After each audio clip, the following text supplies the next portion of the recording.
Am I doing the first intro? Can you hold my beer? All right, the first. Oh, she's laughing because I'm introducing her.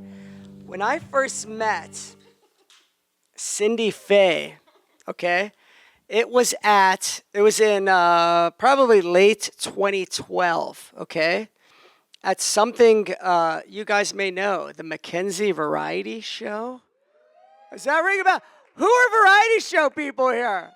All right, okay. And if you weren't in the variety show, it's crazy. It's fun. We get to know each other. It's fun. It's a fundraiser. Anyway, I met Cindy because we were in a skit together, and she played a leprechaun, and I played a little Irish boy. Is that what I did? What was I? Anyway, we bonded. We bonded, and so Cindy and I, we've kept in touch all these years. And by the way, I was Rookie of the Year in 2013. Just a side note. I may have beat you out for it. But Cindy, her current, fun fact, her current therapeutic modality is belting out, I'll stop the world and melt with you, okay? As a backup singer with a Morton Grove dad cover band.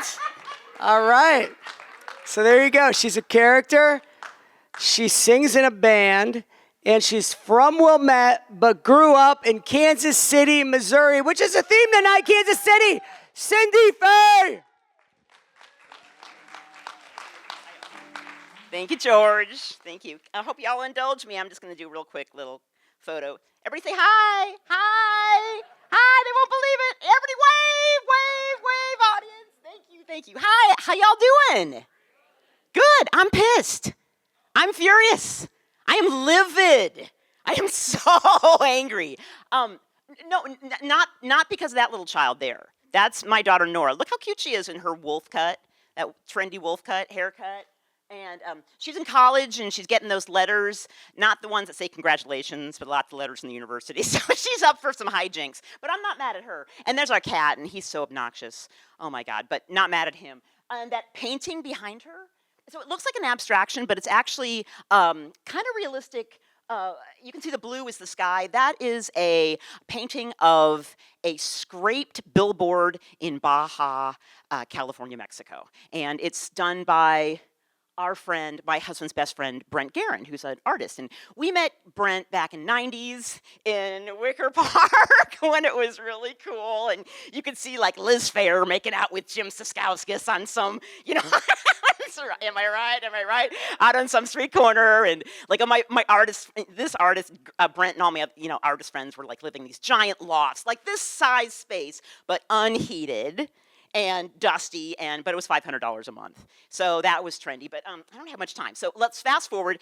Brent and his girlfriend Serena moved down to Baja, Mexico, because Serena's mother, an old hippie who had these facial tattoos, like tribal facial tattoos, and was a former belly dancer. She gave some land to Serena and Brent. And they lived there, and they made their life. And it's so nice to have people that are friends of yours that live in these beautiful places, because you can go down in your 20s, and you can, dance on the beach in your bikini. When you're in your 30s, you can all get married down there. And when you're in your 40s, you start taking your children down there, and the little kids are dabbling in the surf. And when you're in your 50s, you start saying how it's getting gentrified, and oh my gosh, they're paving the roads for the first time. And then when you're 60, and it's January 2025, and you go with a bunch of all your friends, and you rent a big Airbnb, and you have New Year's Eve in Mexico, in this little village with your friends Brent and Serena. And this girl later told me that whole vacation, said, Mom, I was drunk the whole time. And I'm like, Nora, but that last night, I'm sitting next to Brent, and we've been playing chess online for 13 years, like every single day. I was playing chess with my Mexican friend, and he said, alone at last, when we sat next to each other. And I'm going to do a full stop right now, because these are the kind of stories you tell at a memorial service, and I'm really, really furious that this is a memorial service story, and that you guys don't know him, but I lost my friend who would make these photorealistic portraits on a dusty car window with his fingers, and he'd like balance a chair on his, he'd take one of his chairs and he'd balance it on his chin. And when Randy got caught at the bottom of this cliff, he got caught up in this riptide and he was at the bottom of this cliff, and the only people to save us in Mexico were like the soldiers, these Mexican soldiers, and they came with their rifles, and, and they're pulling Randy up a rope up the side of the cliff, and Brent's like mimicking, he's shooting him with a gun, and he laughed at death. He was laughing at death. And I'm so mad because he left us first. And like, I'm happily married to my first husband, and my second husband died. I'm mad. I'm mad. And yet, y'all remember that movie? Because we're in a movie theater, got to talk about the movies. I love the movies. What was that movie when it took place in the plague, and the guy has a big pile of dead bodies, and it's like, bring out your dead. Remember this? Monty Python and the Holy Grail. Well, I'm feeling these days like that little voice that says, I'm not dead yet. I'm not dead yet. I am pissed. I am angry. I'm feeling covered with the weight of this. And yet, my fury is keeping me going.